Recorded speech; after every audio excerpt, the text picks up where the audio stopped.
naa leen mel ni imam Atiq Diop yal na yàlla dolli fanam dañoo ànd dem umra ci biir avion bi ñu servi ñu café mu jël istigu xorom si def ko ci café gi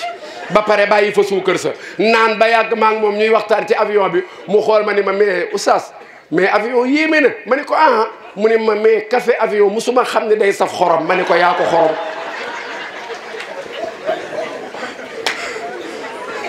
xam naa dafa liirul te laajul ma ne ko yaa ko xorom